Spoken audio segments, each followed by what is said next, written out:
Hello everybody, so welcome back to Nuskrit.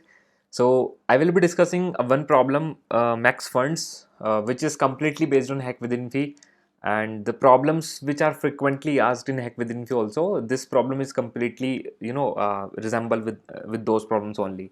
So this problem is based on actually graphs, and graph में भी connected components पे based ये एक problem है. So the problem statement is very decent. I would really love to explain this problem to you guys. So let's directly jump to the problem. So the problem statement looks like something this. So the problem statement is that an NGO wants to arrange funds for flood relief. So it has divided volunteers into groups. So a volunteer can only be a part of single group.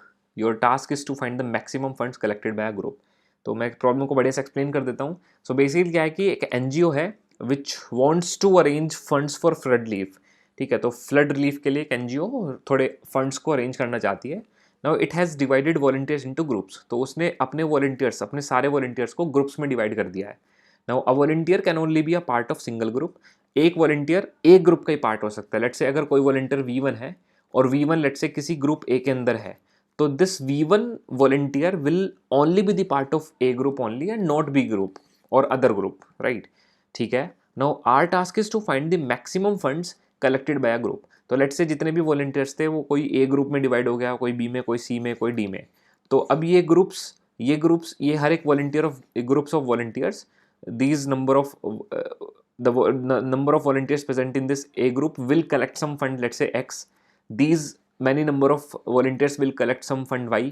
ये कुछ Z को fund कर Z नाम का कुछ सम collect करेंगे. D वाले कुछ let's say A small a नाम का कुछ स्मॉलेस्ट टोटल सम कलेक्ट करेंगे. तो इसने X अमाउंट किया, इसने Y अमाउंट, इसने Z, इसने A. तो out of all whatever be the maximum fund collected by each group, we have to return as an answer.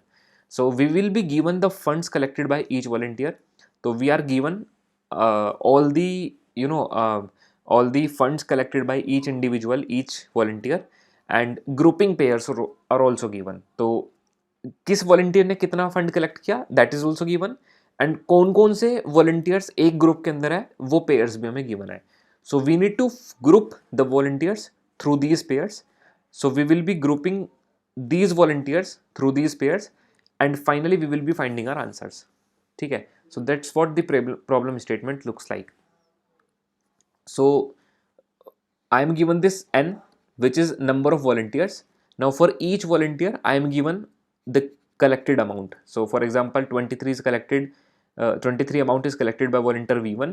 This is collected by volunteer number V2, and this is collected by volunteer number 3, this is collected by volunteer number 4, and this is collected by volunteer number 5.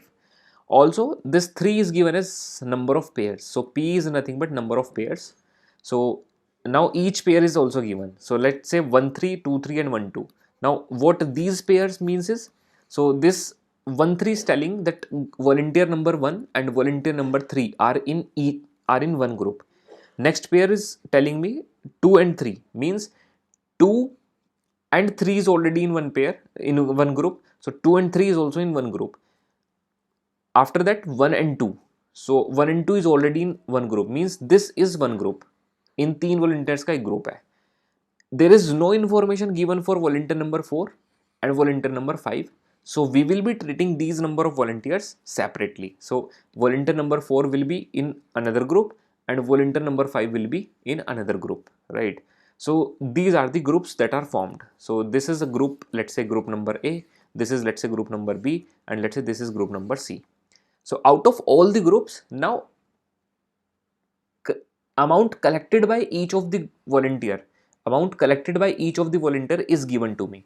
So volunteer number 1 ने कितना amount collect किया 23. So means इस group में, इस group के अंदर जो total amount आ रहा है मेरे पास वो कितना है 23 plus volunteer number 2. Volunteer number 2 ने कितना अमाउंट कलेक्ट किया 43, एंड वॉलंटियर नंबर 3 ने कितना अमाउंट किया 123. So the total sum for this group is coming as 189. Now let's look at the group number 4. So group number 4 ने कितना, group number B में सिर्फ एक ही वॉलंटियर है, उसने कितना अमाउंट कलेक्ट किया 54. So answer to this will be 54. Total sum collected by this volunteer, this group will be 54. And group number 5 sorry group number C के अंदर एक ही वॉलंटियर है, दैट इज 5, उसका कितना अमाउंट गिवन है मुझे 2, so it means the total amount collected by group C is 2. So out of all the groups the maximum amount which is collected as a maximum is by group A, so and which is 189, so that's why the output is coming as 189. Now let's make this problem more clear by considering another example, then we will talk about its implementation and code, right? So let's talk about the next input test case. So another test case is like we are given 9 volunteers, so these are the 9 volunteers. Now we are given 7 pairs, ठीक है, तो 7 pairs किस किस तरीके से वो एक बार हम बना लेते हैं, then we will talk about its implementation. So volunteer number 1 and 3 are in one group, so we can connect these volunteers like this. Volunteer number 2, 3, so volunteer number 2 and 3 are connected by each other. Volunteer number 1 and 2 are connected by each other. Okay, volunteer number 6 and 8, ठीक है, तो 6 and 8 are connected by each other. 5 and 4 are connected by each other. 5 and 7 are connected by each other. 8 and 9 are connected by each other. So that's what our graph will look like. तो इस तरीके का हमारा graph दिखेगा, ये हमारा graph है, this is our graph. ठीक है, अब अगर हमारे पास ये ग्राफ है तो इसमें तुम you can actually find out the connected components. So what components are connected by each other? Say for example अगर मैं इस connected component की बात करूँ तो इस connected component के अंदर 1 है, 2 है and 3 है. इस connected component के अंदर volunteer number 6 है, 8 है and 9 है. इस connected component के अंदर 4 है, 5 है and 7 है. It means मुझे ये लिस्ट निकालनी है. अगर मेरे पास ये लिस्ट आ गई, इस पूरे ग्राफ पे इटरेट करके मैं अगर ये निकाल लेता हूँ कि हर एक कंपोनेंट में कौन कौन से वॉलंटियर्स है, हर एक डिफरेंट इंडिविजुअल कंपोनेंट में कौन कौन से वॉलंटियर्स है, अगर मैं ये चीज़ इन्फॉर्मेशन अगर कैलकुलेट कर लेता हूँ, then I can definitely find out the amount collected by each volunteer. कैसे कलेक्ट करूँगा? Let's say for a while just assume that you have found this list out of this graph. हमने इन number of सारे pair से हमने ये graph generate भी कर लिया और इस ग्राफ से एनी हाउ हमने ये कैलकुलेट कर लिया कि हर एक लिस्ट में इस ग्राफ के अंदर हर एक कनेक्टेड कंपोनेंट्स में कौन कौन से हमारे पास वैल्यूज़ है. हमने ये एनी हाउ हमने कैलकुलेट कर लिया, समहाउ हमने कर लिया कैलकुलेट. नाउ अगर हमने ये कैलकुलेट कर लिया है तो now what we are going to do to achieve this 220 output. तो हम क्या करेंगे? सो इस एरे के अंदर this is 0 index, this is 1 index, this is 2, this is 4 3, this is 4 5 and up to 9 up to 8 index. तो हमारे पास array के अंदर ये फॉर्मुलेशन गिवन है, ये 0 इंडेक्स से लेकर के 8 इंडेक्स तक के एलिमेंट्स का हमें वैल्यूज गिवन है. तो अब ये वॉलंटियर नंबर 1 है कौन? 0 इंडेक्स पे जो वैल्यू पड़ी है. इट मीन्स इस एरे के 0 इंडेक्स वाली वैल्यू प्लस इस एरे के 1 इंडेक्स वाली वैल्यू प्लस इस एरे के 2 इंडेक्स वाली वैल्यू. देखो 1 है इट मीन्स एरे का 0 इंडेक्स, वॉलंटियर नंबर 2 है मतलब एरे का 1 इंडेक्स, वॉलंटियर नंबर 3 है मतलब एरे का 2 वाला इंडेक्स. तो ये वैल्यूज़ मैं निकाल सकता हूँ इस पूरी लिस्ट पे ट्रेड करके. इस छोटी वाली लिस्ट का मैंने कुछ सम निकाला, वो सम लेट से x आया, ठीक है, ये वो सम लेट से x आया. फिर मैंने दूसरी वाली लिस्ट पे ट्रेड करा, उसका लेट से y आया मेरे पास सम, और फिर मैंने तीसरी पे लिस्ट पे ट्रेड किया और इसका लेट से z आया सम. तो when I will be having x, y and then z, then I will keep on updating the max, right? So I will be having some max value. इस max के अंदर पहले मैं x स्टोर कराऊंगा, then मैं next वाली list का सम निकालूंगा y. तो जो भी मेरे पास सम आएगा I will check whether x और y is maximum. तो जो भी मैक्सिमम होगा I will update my max accordingly, ठीक है. Then I will check another list, मैं इस z को कैलकुलेट करूंगा तो आई विल चेक अगेन कि भाई मैक्स के अंदर जो वैल्यू स्टोर्ड है, लेट से x या y जो भी मैक्सिमम था जो भी स्टोर्ड है उसका और करंट इस वैल्यू का मैक्सिमम कौन है, whatever will be the maximum I will update into my max and finally I will return this maximum value. So that's how I am going to do this. Now the question here is that how to generate this graph. इस graph को कैसे generate करना है, that's the one problem. Second problem is once let's say somehow we have created this graph from this list of pairs, then how we are going to achieve this thing. हम कैसे इस graph से, इस पूरे graph से, how we are going to achieve this list of connected components separately. So these are the two problems, right? So that we have to do. So these are the constraints. ये हमारे पास constraints given है. N and P की value can vary from 0 to 10 raised to the power 3, and A and B can also be equal to up to N. So what is N? N is the number of volunteers, P is the number of pairs, and A and B are these values. ठीक है, A and B are these values. So A and B are these values, right? So that's what we are given. So let's directly jump onto the problem. Problem पे हम jump करते हैं and we will be, एक काम करते हैं, इसको पूरे को हम कॉपी कर लेते हैं, एक इनपुट टेस्ट केस को कॉपी कर लेते हैं, राइट? चलिए. So now we have identified two things.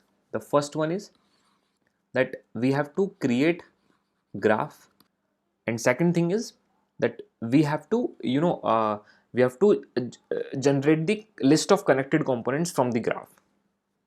So these are the two targets. ये हमारे पास दो targets हैं. That's the only problem. If we have achieved these two things, then we can solve this problem. तो देखो यार, इस problem को हम सॉल्व कैसे करेंगे? देखो, इसका कोड लिखना इतना टफ नहीं है. Just understand the things that we are going to do. देखो, ये जो लिस्ट ऑफ पेयर्स गिवन है ना, इन लिस्ट ऑफ पेयर्स को देखो, हमें ये तो पता है कि कितने नंबर ऑफ वॉलंटियर्स है, कितने नंबर ऑफ वॉलंटियर्स हमें ये पता है. तो बेसिकली हम जो ग्राफ बनाएंगे, that will be a map, that will be a dictionary. ठीक है, कैसे होगी वो dictionary? 1 2 3 4 5 up to let's say 9. हम 9 तक एक ऐसे ग्राफ बनाएंगे और बाय डिफ़ॉल्ट इस ग्राफ पे हम एक लिस्ट डाल देंगे, एम्प्टी लिस्ट. बाय डिफ़ॉल्ट हम क्या करेंगे, इस ग्राफ पे एक एम्प्टी लिस्ट डाल देंगे हर एक वैल्यू पे, हर एक वैल्यू पे. इस एम्प्टी लिस्ट का मतलब क्या है? इस एम्प्टी लिस्ट का मतलब क्या है? इस एम्प्टी लिस्ट का मतलब ये है कि 1 वाली जो नोड है वो अभी किसी से कनेक्टेड नहीं है, 2 वाली जो नोड है वो अभी किसी से कनेक्टेड नहीं है, 3 वाली जो नोड है वो अभी किसी से कनेक्टेड नहीं है. इसको एडजेसेंसी लिस्ट बोलते हैं दोस्त, पढ़ा होगा आपने, एडजेसेंसी लिस्ट बोलते हैं इसको. तो बहुत लोग इसको 2D एरे से बनाते हैं, मैं इसको डिक्शनरी से बना रहा हूँ, मैप से बना रहा हूँ, हैश मैप से बना रहा हूँ, राइट? सो अभी क्या है, देखो, अब जब मैं पहला पेयर को इटरेट करूंगा, जब मैं पहले पेयर को देखूंगा, तो पहला पेयर मेरे को ये बता रहा है कि 1 से 3 कनेक्टेड है और 3 से 1 कनेक्टेड है. देखो, मुझे यही तो मेरे को यही तो अचीव करना है, 1 को मेरे को 3 से कनेक्ट करना है. This is how I have to connect this. तो इसका मतलब क्या है कि 1 से 3 कनेक्टेड है, 3 से 1 कनेक्टेड है. तो मैं क्या करूंगा, मैं इस ग्राफ के मान लो ये एक पेयर है, ये लिस्ट ऑफ पेयर्स है, ये सारे मिला करके मैं इनको बोलता हूँ पेयर्स. ठीक है, और अब मैं इसकी बात कर रहा हूँ, तो ये क्या है, ये एक पेयर है, ये पेयर्स है सारे मिला करके. और इस एक की बात करूँ तो ये एक पेयर है. नाउ अगर ये एक पेयर है तो इस पेयर के पास दो चीज़ें हैं. इस पेयर के पास एक तो 0 इंडेक्स है और इस पेयर के पास एक 1 इंडेक्स है. पेयर ऑफ 0 और पेयर ऑफ 1 का मतलब क्या है यार? देखो ध्यान से, अगर 1 3 एक पेयर है, मैं कह रहा हूँ ये एक पेयर है, तो पेयर एक्चुअल में क्या है, ये एक लिस्ट है ना. तो ये क्या हुआ, pair of 0 index, pair of 0, and ये क्या हुआ, पेयर ऑफ 1 हुआ. ठीक है, तो हम क्या करेंगे, बेसिकली हम ग्राफ के अगर 1 3 है, अगर 1,3 है, तो मैं ग्राफ के 1 वाली पे जाऊंगा और 1 पे जो लिस्ट ऑलरेडी अवेलेबल है उस पे 3 को अपेंड करूंगा. इट मीन्स मुझे क्या करना है, मुझे कुछ ऐसा करना है कि ग्राफ के पेयर ऑफ 0 पे मेरे को जाना है, पेयर ऑफ 0 पे, ग्राफ के पेयर ऑफ 0 पे. पेयर ऑफ 0 कौन है, 1. पेयर ऑफ 0 कौन है, 1. ग्राफ के 1 पे पेयर ऑफ 0 कौन है, 1 पे मुझे किसको अपेंड करना है, किसको अपेंड करना है, 3 को. लेकिन 3 कैसे मिलेगा, ये 3 कैसे मिलेगा, पेयर ऑफ 1 लिख करके. So I hope you have understood this thing. और मैं यहाँ पे लिखता हूँ, ठीक है. सो मुझे क्या करना है, देखो ध्यान से, फिर से देखना, मुझे क्या करना है. लेट्स से अगर ये पहला पेयर है 1,3 पहला पेयर है, तो ये एक पेयर है. तो इस पेयर के पास दो चीज़ें, एक 0 इंडेक्स और एक 1 इंडेक्स. सो बेसिकली मुझे क्या करना है, मुझे कुछ इस तरीके से ग्राफ बनाना है, 1 को कनेक्ट करना है 3 नोड से. तो इसका मतलब क्या है, इसका मतलब ये है कि इस ग्राफ के अंदर 1 वाली पे जो लिस्ट पड़ी है खाली, उस पर मुझे 3 भेजना है कैसे भी करके. तो मैं कैसे भेजूंगा, इस ग्राफ के इस 1 पे, ये 1 कैसे मिलेगा, ये 1 कैसे मिलेगा, पेयर ऑफ 0. तो ग्राफ के पेयर ऑफ 0 पे जो वैल्यू पड़ी है मुझे अच्छा, ग्राफ पेयर ऑफ 0 लिखने पे क्या मिलेगा मेरे को, पेयर ऑफ 0 का मतलब क्या है, 1. तो अल्टीमेटली मैं क्या लिख रहा हूँ, ग्राफ ऑफ 1. लिख रहा हूँ, तो ग्राफ ऑफ वन का मतलब क्या है, ये लिस्ट। ग्राफ ऑफ वन का मतलब है ये लिस्ट, वैल्यू ग्राफ के वन की पे क्या वैल्यू पड़ी है, खाली लिस्ट पड़ी है, मीन्स ये मेरे को क्या देगा, लिस्ट। तो इस लिस्ट में मुझे क्या करना है, अपेंड करना है, मीन्स मुझे क्या करना है, अपेंड करना है। क्या अपेंड करना है, क्या अपेंड करना है, ये 3 वैल्यू। लेकिन ये 3 कैसे मिलेगा, ये 3 मेरे को मिलेगा पेयर ऑफ वन करके, राइट। तो it means I am appending इस लिस्ट में, इस खाली लिस्ट में मैं क्या अपेंड कर रहा हूँ, क्या अपेंड कर रहा हूँ, ये वाली वैल्यू का 3। तो इसका मतलब क्या होगा, इसका मतलब क्या होगा कि यहाँ पे मेरे को 3 मिल जाएगा। बट एक बात बताओ, जब ये 1 3 से कनेक्टेड है तो 3 भी तो 1 से कनेक्टेड है। इट मीन्स जो मैंने ये लिखा मुझे उल्टा भी लिखना पड़ेगा इसका। कैसे, graph pair of 1 dot append pair of 0। तो मुझे उल्टा भी लिखना पड़ेगा इसका। मीन्स मैं क्या कर रहा हूं, इस 1 पे 3 को लिख रहा हूं और इस 3 पे 1 को डाल रहा हूं। ठीक है, तो let's say at some point in time मेरे पास कोई और पेयर आता है, लेट्स से 2 3 आता है, 2,3। तो 2 3 का मतलब क्या है कि मुझे 2 वाली लिस्ट पे 3 को अपेंड करना है और जहां पे 3 है वहां पे मुझे 2 को अपेंड करना है। नेक्स्ट पेयर देखो 1,2, 1 2 से कनेक्टेड है एंड 2 1 से कनेक्टेड है। 6,8, 6 पे 6 वाली लिस्ट पे 8 डालना है और जो यहाँ पे 8 होगा उस 8 वाली पे मेरे को 6 डालना है। लेट्स से 5,4 आता है, तो 5,4 मीन्स 5 वाली लिस्ट पे 4 को अपेंड करना है एंड 4 वाली पे 5 को अपेंड करना है। So this is how I am going to create my graph. तो इस तरीके से मैं अपना ग्राफ क्रिएट करने जा रहा हूँ। तो ये जो फाइनली ये आपको रिट्रीव करना है, ये हर एक पेयर के लिए करना है। ठीक है, ये हर एक पेयर के लिए करना है। Don't worry, I will show you the code in C++, Python and Java in 3 languages. ठीक है, तो आप जिस भी लैंग्वेज में कोड करते हो आप इसको समझ जाओगे, सब चीज़ें हम इंप्लीमेंट कर लेंगे बढ़िया से। ठीक है, we will be writing the final code. ठीक है, तो ये बेसिकली आपको यहाँ पे अचीव करना है। So that's the target. ठीक है, ये सब हमें करना है। अच्छा, once we have formulated this graph, जैसे ही हमने एक ग्राफ बना लिया तो बेसिकली अब हमें क्या करना है, ये ग्राफ हमारे पास बन जाएगा। तो ये जो ग्राफ हम बेसिकली बनाते हैं ना नोट्स बना करके, वो एक्चुअली कुछ नहीं है, वो एक एडजेसेंसी लिस्ट होती है। ठीक है, तो लेट्स से हमने एक ग्राफ बना लिया, हमारे पास 1 2 3, ये लेट्स से एक ग्राफ है और 1 3 से कनेक्टेड है, 2 3 से कनेक्टेड है एंड 1 2 से कनेक्टेड है एंड तो ये हमारे पास एक ग्राफ गिवन है। अब जब हमारे पास एक ग्राफ बन गया तो now what we have to do, what is our next step. हमारे पास नेक्स्ट स्टेप क्या होगा, तो नेक्स्ट स्टेप दोस्त हमारे पास BFS होगा, DFS होगा। नेक्स्ट स्टेप हमारे पास क्या होगा, DFS अप्लाई करना है मुझे इस ग्राफ पे। तो मैं क्या करूँगा, नोड नंबर 1 से लेकर के एंड नोड नंबर 9 तक मैं सारी की सारी हर एक नोड पे DFS अप्लाई करूँगा, सब पे एक एक करके लूप लगा करके। So from node number 1 till node number 9 I will apply DFS on each node. मैं हर एक नोड पे DFS अप्लाई करने की कोशिश करूँगा। ठीक है, तो लेट्स से मैं जब पहली नोड पे DFS अप्लाई करूँगा, ठीक है, तो मैं एक लिस्ट बना करके रखूँगा, एक लिस्ट भेजूँगा DFS में, एक लिस्ट भेजूँगा, एक खाली लिस्ट भेजूँगा स्टार्टिंग में। तो मैं बोलूँगा कि ठीक है, तुम इस पे DFS अप्लाई कर रहे हो तो इस नोड को उठाओ और अगर ये नोड विजिटेड नहीं है तो इसको इसके अंदर डाल दो, इस लिस्ट के अंदर। मैं जब भी DFS अप्लाई करूँगा एक खाली लिस्ट भेजूँगा DFS फंक्शन के अंदर। उस खाली लिस्ट के अंदर मैं जिस नोड पे मैं DFS अप्लाई कर रहा हूँ उसको मैं पहले इस DFS के अंदर डाल दूंगा और उसको मैं विजिट मार्क कर दूंगा। लेट्स से ब्लू मेरे पास बता रहा है विजिटेड मार्क कर दिया मैंने। अब मैं चेक करूंगा इस ग्राफ के अंदर, जो मेरे पास ग्राफ था, जो मेरे पास ग्राफ बना हुआ था, जो मेरे पास ग्राफ गिवन है, लेट्स से ये मेरे पास ग्राफ गिवन है, ये मैंने इन्हीं 3 नोड से मैंने ग्राफ बनाया। तो अब मैं चेक करूंगा, जैसे मैंने 1 को विजिट किया तो अब मेरी बारी जो है वो मेरे पास ये मेरे को चेक करना है कि 1 किस किस से कनेक्टेड है, 1 किस किस से कनेक्टेड है। तो देखो 1 किस से कनेक्टेड है, 3 से कनेक्टेड है। तो मैं इस लिस्ट पे जाऊंगा, मैं इस लिस्ट पे मूव करूंगा। तो जो भी मेरे पास मैंने नोड भेजी थी, जिस भी नोड पे मैंने अप्लाई किया था DFS, मैं उसी नोड के ग्राफ, लेट्स से उस नोड का नाम था n, तो मैं ग्राफ के n नोड पे जाऊंगा और मैं क्या करूंगा, इस वाली को उठाऊंगा एक एक करके, पहले लिस्ट को उठाऊंगा और मैं क्या करूंगा, मैं इस 1 के बाद इस 3 को विजिट करूंगा।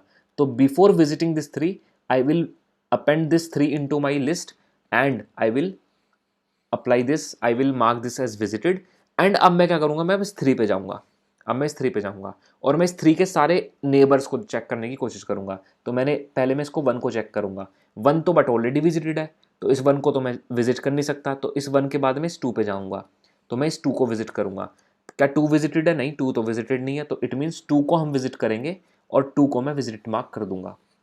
ठीक है, चलिए अब इस 2 पे गया मैंने देखा कि 2 से कौन कनेक्टेड है, 3 से कनेक्टेड है, बट 3 तो ऑलरेडी विजिटेड है, तो 3 तो ऑलरेडी विजिटेड है। अब 2 के बाद हम किस पे जाएंगे, 1 पे जाएंगे। मैंने देखा 1 तो यार ऑलरेडी विजिटेड है, इस मीन्स अब मैं इसके बाद 2 के बाद हम कुछ और विजिट नहीं कर सकते। 2 किससे विजिट हुआ था, 3 से, हम 3 पे वापस जाएंगे। क्या 3 के पास और कोई है विजिट करने के लिए, नहीं है। 3 किससे विजिट हुआ था, 1 से, 1 के बाद कौन विजिट होना चाहिए, 2, 2 तो बट ऑलरेडी विजिट कर लिया हमने। इट मीन्स हमारे पास एक डीएफएस साइकिल कंप्लीट हो गई, मीन्स एक कनेक्टेड कंपोनेंट को हमने निकाल लिया। Once we have find out the one connected component, then I will return this list, मैं इस लिस्ट को रिटर्न कर दूंगा और इस लिस्ट को एक कंपोनेंट नाम की लिस्ट में बना के रखूंगा, कंपोनेंट्स नाम की।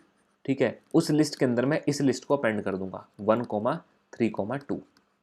फिर नेक्स्ट पॉइंट इन टाइम पे मैं इस 6 पे अप्लाई करूंगा डीएफएस, है ना। मतलब पहले 4 पे अप्लाई करेंगे क्योंकि लूप चल रहा है, तो 4 से वाला ये वाला पहले कंप्लीट हो जाएगा, तो 4, 5, 6 की एक लिस्ट बन जाएगी। उसके बाद फिर 4, 5, 7 की एक लिस्ट बनेगी। ठीक है, उसके बाद हम अप्लाई करेंगे इस 6 पे, तो 6, 8, 9 की एक लिस्ट बनेगी। And finally we will have this list of components. So that will be our approach. तो यार ये एक छोटा छोटा कोड है जो कि मैं आपको बता रहा हूँ, and because you guys are in 3rd year, तो आपको इतना चीज़ समझ में भी आ रही होगी ये अप्रोच हम कैसे लगाने वाले हैं। Now let's directly move to the code. तो पहले पाइथन में डिस्कस करूंगा कोड, देन उसके बाद जावा में कोड डिस्कस करूंगा, देन उसके बाद C++ में कोड डिस्कस करूंगा। एक चीज़ बोलना चाहूँगा, ठीक है, कि पाइथन वाला कोड आप अच्छे से समझ लो, चाहे आप जावा में कोड करते हो चाहे आप C++ में कोड करते हो। ऐसा इसलिए कह रहा हूँ, उसके बाद में सिर्फ आपको सिंटैक्टिकली चीज़ एक्सप्लेन करूंगा। जो अप्रोच है वो तीनों ही कोड्स में सेम है, जो अप्रोच है वो तीनों ही कोड में सेम है, और तीनों ही कोड एकदम मेरा पास एग्जैक्टली आपको सेम दिखेगा, बस सिंटैक्टिकली डिफरेंट होगा। इसलिए मैं कह रहा हूँ कि पाइथन वाला कोड आप ढंग से समझ लो, ठीक है। और पाइथन वाला कोड अगर आपने ढंग से समझ लिया तो जावा और C++ वाला कोड जो जिस भी लैंग्वेज में आप कर दो, वहाँ आप इजीली समझ लोगे। एक्सप्लेन तो करूंगा बट आप इजीली समझ लोगे फिर भी, बट पाइथन पे मैं ज़्यादा जोर दूंगा। ठीक है, तो पाइथन वाला कोड आप अच्छे से समझ लो। So let's move directly to the code. So this is my code. So let's say this is my main function. देखो ये मेरे पास मेन फंक्शन है। क्या क्या क्या करना था मेरे को मेन फंक्शन के अंदर, मेरे को एक n इनपुट कराना था, फिर n नंबर ऑफ वॉलंटियर्स को इनपुट कराने थे, तो n is the number of volunteers. Then फिर मैंने एक एरे इनपुट कराया, एरे को इनपुट कराने के बाद देन मुझे एक p इनपुट कराना था, नंबर ऑफ पेयर्स, तो नंबर ऑफ पेयर्स को इनपुट कराया। देन पेयर्स की लिस्ट ले ली मैंने, एक खाली लिस्ट, जो कि इस तरीके से मेरे पास लिस्ट है, 2D लिस्ट है। फिर हर एक पे मैंने एक 2 वेरिएबल्स को इनपुट कराया, ऐसे ऐसे करके। कितनी बार, नंबर ऑफ पेयर्स टाइम, तो लेट्स से नंबर ऑफ पेयर्स टाइम मैंने इसको इनपुट कराया। तो फाइनली मैंने क्या किया, जो मेरे पास ओरिजिनल बड़ी वाली लिस्ट थी उनके अंदर हर एक पेयर को मैंने लिस्ट बना करके अपेंड कर दिया। तो ये पेयर्स के अंदर अपेंड कर दिया। एग्जैक्टली सेम चीज़ मैं कुछ जावा एंड C++ के अंदर भी करूँगा, ठीक है। एंड फाइनली मैंने एक मैक्स फंड नाम का फंक्शन कॉल किया, जिसको मैंने ये n दिया, ये पूरी लिस्ट दी, ये पूरा पेयर नंबर ऑफ पेयर्स दिया, एंड सारे के सारे पेयर्स दिए।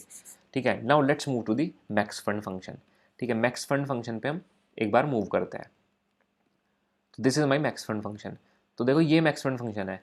देखो ये जो लिस्ट है, ये जो ग्राफ है, ये आपको बता रहा है ग्राफ, ये आपको बता रहा है ग्राफ। और ग्राफ क्या है, एक मैप है। मैप है, डिक्शनरी है, या फिर आप इसको हैश मैप समझ सकते हो। This is a hash map. ठीक है, ये ग्राफ एक मैप है, डिक्शनरी है, हैश मैप है।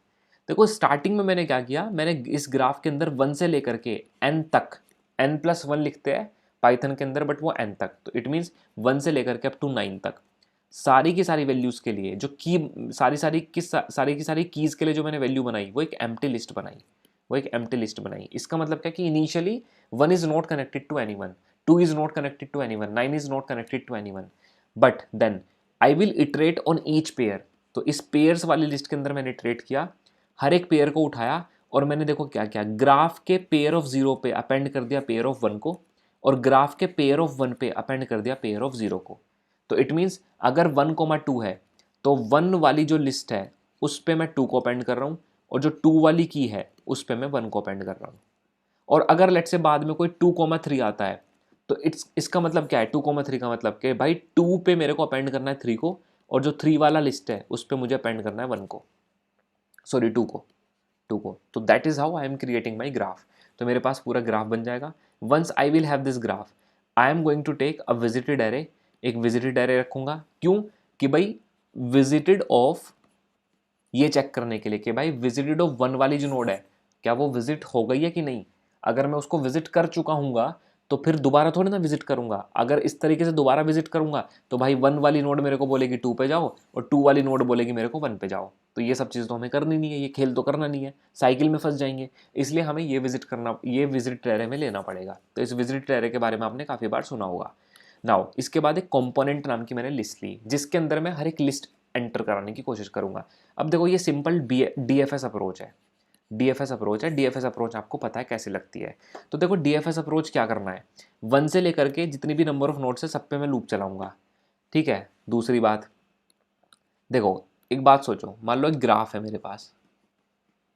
इस ग्राफ के अंदर पहले वाला टेस्ट केस लेता हूँ, उसके अंदर 5 वैल्यूज थी 1 से लेकर के 5 तक। ठीक है।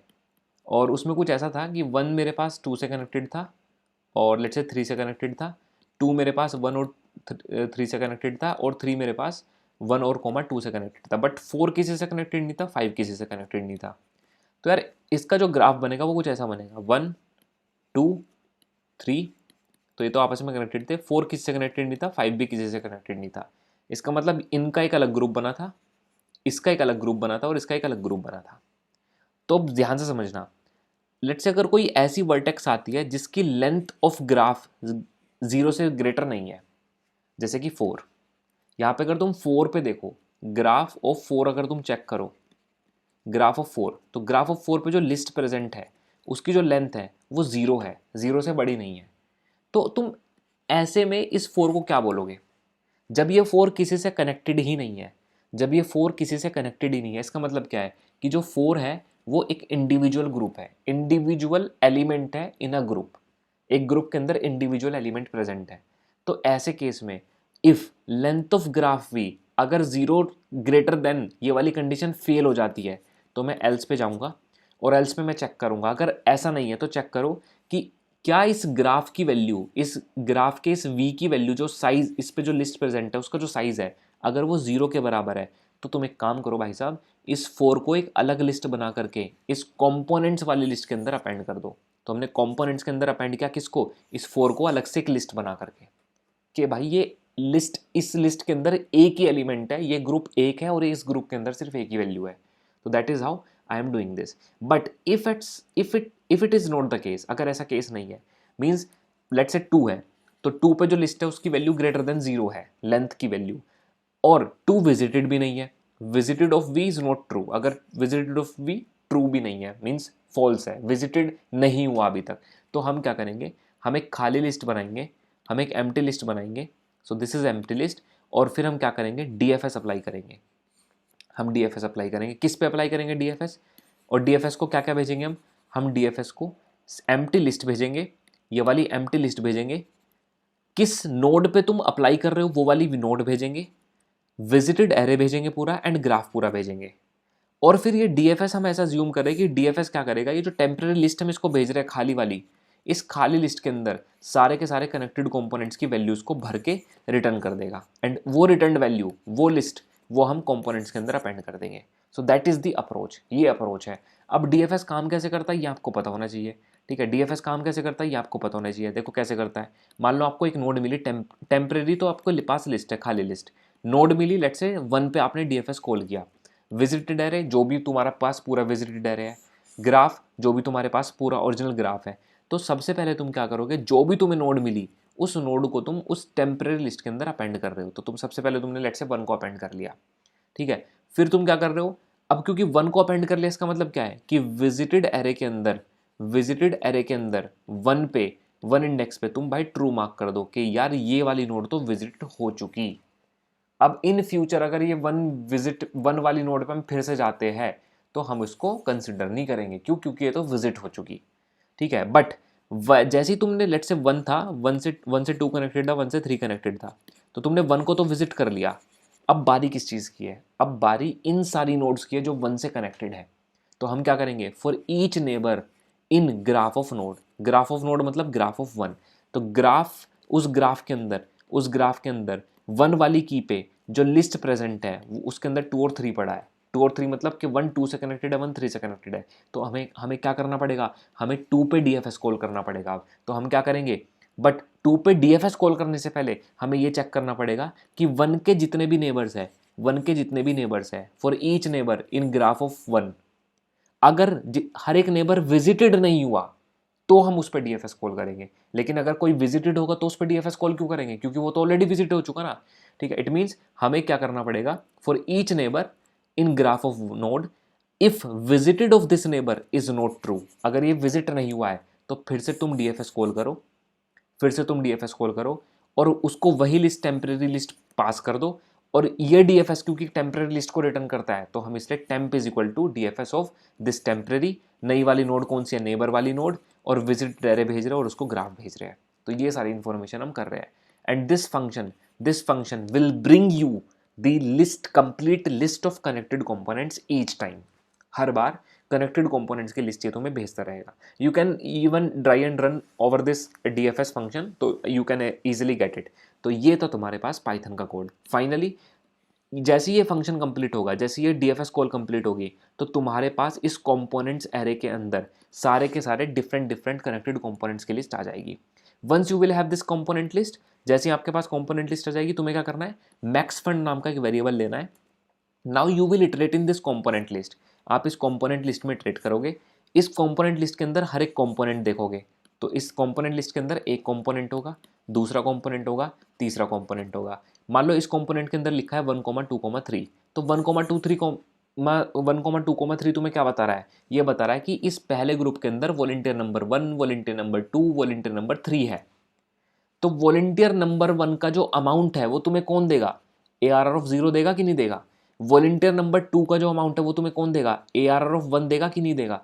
वॉलंटियर नंबर 3 का जो अमाउंट है वो तुम्हें कौन देगा, ARR ऑफ 2 देगा कि नहीं देगा। इट मीन्स हमें अब क्या करना है, इस कॉम्पोनेंट पे इटरेट करना है और इस कॉम्पोनेंट के अंदर जितने भी आई प्रेजेंट है, ये आई इंडेक्सेस जो प्रेजेंट है, इन इंडिसेस के -1 करके उस एरे पे मुझे वैल्यू उठानी है और टोटल के अंदर ऐड करते हुए जाना है हर एक कंपोनेंट वाइज। तो मैं क्या करूँगा, हर एक कंपोनेंट की पूरा टोटल निकालूंगा और फिर क्या करूँगा, इस मैक्स फंड को अपना अपडेट करूँगा। तो मैक्स फंड क्या हो जाएगा, max fund will be max of जो पुरानी मैक्स फंड की वैल्यू है और प्लस जो टोटल हमने हर कंपोनेंट का निकालते हुए जाएंगे। And finally this will calculate the maximum fund finally for all the groups. ठीक है, तो दैट इज़ द अप्रोच। और मैं एक काम करता हूँ, एक बार जल्दी से इसका जावा वाला कोड भी आपको दिखा देता हूँ, then we can run this code और we can run this code and then we can finally finish this video. So this is a simple input, एक इंटीजर लिया, एरे लिया, एरे के अंदर सारे वैल्यूज इनपुट कराए, नंबर ऑफ पेयर्स, एक 2D array लिया मैंने नंबर ऑफ पेयर्स जिसके अंदर p number of rows will be there and 2 columns will be there. And मैंने पहले पेयर 0 को कराया, फिर पेयर ऑफ 1 को कराया, इनपुट कराया और फाइनली मैंने क्या किया, मैक्स फंड नाम के फंक्शन के अंदर इसको, जावा में आपको पता होगा यार ये सब चीज़ें, ठीक है, कि कैसे इनपुट लेते हैं, सिंपल अप्रोच है। ठीक है, उसके बाद देखते हैं क्या किया हमने।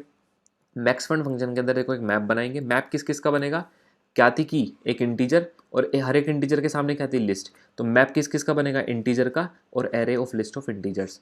ठीक है, ये ग्राफ हमने बना लिया। फिर हमें क्या करना था, हमें क्या करना था, हमने एक लूप चलाया 1 से लेकर के नंबर ऑफ वॉलंटियर्स जो भी n तक, तो 1 से लेकर के 9 तक लूप चलेगा। उसके बाद हमने क्या करा, पुट किया ग्राफ के अंदर क्या i, और हर एक i के आगे हमने क्या किया, एक लिस्ट बना दी, खाली लिस्ट, तो न्यू एरे लिस्ट। तो this is how we are initialising our graph. ठीक है, हमने ग्राफ को इनिशियलाइज कर लिया। उसके बाद हमें क्या करना था, इस ग्राफ को फिल करना था। तो ग्राफ को फिल कैसे करेंगे कि इस पेयर्स के अंदर जो हर एक एरे है, इस पेयर्स 2D लिस्ट के अंदर जो हर एक लिस्ट पड़ी है उसमें हमें क्या करना था, ग्राफ की वैल्यू हमने देखो गेट की पहले, तो ये हमें लिस्ट ले आएगा, graph dot get pair of 0 list ला के देगा। इस लिस्ट में हम क्या करेंगे, ऐड करेंगे किसको, पेयर ऑफ 1 को, तो इस लिस्ट के अंदर आ जाएगा लेट से 1। और फाइनली फिर हमें क्या करना है, 1 पे जो खाली लिस्ट थी, इस 1 पे हमें खाली लिस्ट की जगह किसको डालना है, इस भरी हुई लिस्ट को। तो हमने क्या करा, ग्राफ के अंदर पुट किया किस पे, पेयर ऑफ 0 पे, क्या पुट किया, graph dot get pair of 0। तो ग्राफ के गेट, ये देखो यहाँ पे हमने वैल्यू एंटर किया और यहाँ पे हमने फाइनली मैप के अंदर वैल्यू एंटर किया है। तो ये सिंपल है। तो जावा के अंदर आपको ये चीज़ पता होगी। ठीक है, फाइनली हमने क्या किया, बूलियन विजिट एरे लिया, एक कंपोनेंट्स का 2D लिस्ट लिया और एग्जैक्टली सेम चीज़ जो हमने वहाँ पे की थी वही हमने यार यहाँ पे कर दी। तो इसमें मुझे एक्सप्लेन करने की आई थिंक ज़रूरत नहीं है। ठीक है। तो अगर आपने पाइथन वाला चीज़ समझ लिया तो वो कंसेप्ट एकदम सेम है। खाली लिस्ट थी, खाली लिस्ट भेज दी डीएफएस के अंदर, ये रही खाली लिस्ट। और अगर अदरवाइज अगर ग्राफ के गेट वी पे करके उसका साइज़ अगर 0 है तो हमने एक खाली लिस्ट बनाई और उस लिस्ट के अंदर वी को ऐड कर उसको अंदर हमने ऐड कर दिया। तो एकदम सिंपल अप्रोच, ठीक है। एंड फाइनली फिर हम क्या कर रहे हैं, डी एफ एस कॉल है तुम्हारी, simple D F S call एकदम एग्जैक्टली सेम है जैसे हमने पाइथन के अंदर मैंने आपको समझाया। तो कोड का लिंक आपको डिस्क्रिप्शन में मिल जाएगा। सी प्लस प्लस के कोड में भी एग्जैक्टली सेम चीज़ हमने करी है, ठीक है। तो अदरवाइज़ अगर आप इस कोड में कहीं भी फंसते हो, सी प्लस प्लस या पाइथन या जावा वाले कोड में अगर आप कहीं भी फंसते हो तो आप मेरे से कमेंट में पूछ सकते हो, आई विल क्लैरिफाई, ठीक है। That's not a big deal. But the if you have understood the problem, if you have understood the python code, then you can easily do this problem. एक काम करूंगा ज़रूर, मैं इसको एक बार रन करके ज़रूर दिखाऊंगा आपको एक बार किसी टेस्ट केस पे, ठीक है। So let's try to run this. So I have run this, now it's asking for the input. तो इनपुट मैं वो वाला देता हूँ, ठीक है। 5 number of arrays were there, number of values were there. So the first value was 23, then 43, then I don't remember actually but let's say 143 था I think, then उसके बाद 54, देन 2। तो दीज वैल्यूज वर देयर, ठीक है। And let's say number of pairs is it is asking for, so let's say number of pairs are 3, so 1 is connected with 2, 2 is connected with 3 and 2 is connected with 1, ठीक है। And this is giving me 209 answer. तो 209 answer क्यों आ रहा है, क्योंकि देखो 1 2 से connected है, 2 3 से कनेक्टेड है, तो ये तो आपस में कनेक्टेड हो गए। ग्रुप 4 अलग बना, ग्रुप 5 अलग बना। अब देखो ये जो कनेक्टेड कंपोनेंट बने, इसके अंदर 1,2,3 आया होगा, इसके अंदर कॉमा सिर्फ 4 आया होगा, इसके अंदर 5 आया होगा। ये तुम्हारे पास कंपोनेंट्स की लिस्ट होगी। इस कंपोनेंट की लिस्ट के अंदर इसके अंदर कौन कौन है, 1 2 3, मतलब 23 प्लस 43 प्लस 143, तो 23 प्लस 43 प्लस 143, तो इसका जो भी आंसर आएगा 209, एंड इसका आएगा 54, इसका 209, इसका 54 एंड इसका 2, तो इनका मैक्सिमम कौन है 209। तो 209 मेरे पास आंसर आ गया। मुझे वैल्यू एग्जैक्टली याद नहीं थी टेस्ट केस की, मैंने 143 कुछ भी ले लिया, ठीक है। तो आप समझ लेना। तो दैट्स दी प्रॉब्लम, ठीक है। तो रन करने के बाद हमें इस तरीके से आंसर मिला। आप कितना भी बड़ा टेस्ट केस ले सकते हो, उस पर आप अंडरस्टैंड कर सकते हो उस प्रॉब्लम को। So that was the problem, और मैंने बहुत डीपर वे में इसको समझाया है, ठीक है, सो दैट कि आप इससे रिलेटेड सारी प्रॉब्लम्स को कर लो। तो जितने भी कनेक्टेड कंपोनेंट्स से अगर कोई भी प्रॉब्लम आती है तो you can easily do that, ठीक है। So that's it from my side for this video. Hopefully I will definitely try to make some another video also if I get some time, but as of now I will end this video here, and all the very best for your Hack with Inf exam. That's it. Bye bye for now.